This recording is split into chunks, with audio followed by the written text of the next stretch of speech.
4 श्लोक 19 भागवत गीता। यस्य सर्वे समारंभाः कामसंकल्पवर्जिताः ज्ञानाग्निदग्धकर्माणं तम् आहुः पंडितं बुधः। अनुवाद। जिसके संपूर्ण शास्त्र सम्मत कर्म बिना कामना तथा संकल्प के होते हैं तथा जिसके समस्त कर्म ज्ञान रूपी अग्नि के द्वारा भस्म हो गए हैं, उसे आत्मज्ञानी संत भी पंडित कहते हैं। व्याख्या। योगेश्वर श्री कृष्ण अर्जुन को समझा रहे थे कि जो कामना रहित संकल्प रहित मनुष्य होते हैं वे ज्ञान प्राप्त कर लेते हैं, क्योंकि वे स्थिर चित्त हो जाते हैं। फिर उनके हृदय में परमात्मा जो विराट है को भी समा जाना पड़ता है। जो आत्मज्ञानी है वे यह रहस्य जानते हैं, इस कारण वे ऐसे मनुष्यों को पंडित कहते हैं। कामना का अर्थ होता है जो मनुष्य के पास उपलब्ध नहीं है उसकी इच्छा करना।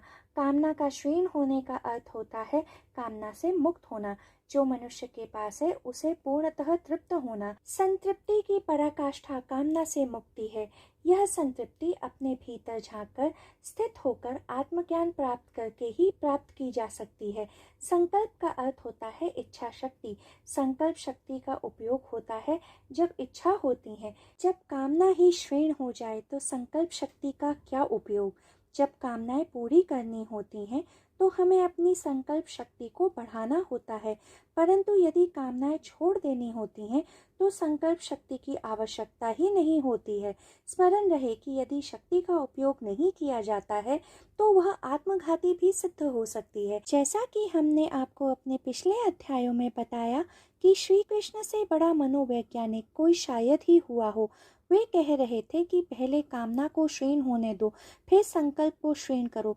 यदि कोई कामना से पहले संकल्प मुक्त हो जाता है तो बड़ी कठिनाई में पड़ जाता है, परंतु यदि कामना मुक्त हो जाए पर संकल्प युक्त है तो फिर संकल्प शक्ति का क्या काम।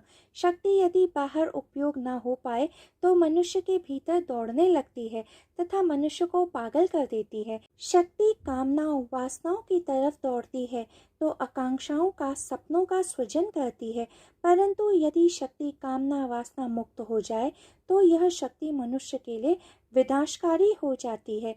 परंतु जो कामना रहित संकल्प रहित हो जाते हैं वह मनुष्य आत्मज्ञानी हो जाते हैं, क्योंकि ऐसे मनुष्य विरक्त वैरागी हो जाते हैं। जो वैरागी हो जाते हैं उनके छोटे से हृदय में विराट असीमित परमात्मा भी सीमित हो समा जाते हैं। वैरागी के पारदर्शी होने के कारण परमात्मा उसके हृदय में प्रतिबिंबित होने लगते हैं। यही योग की स्थिति कहलाती है।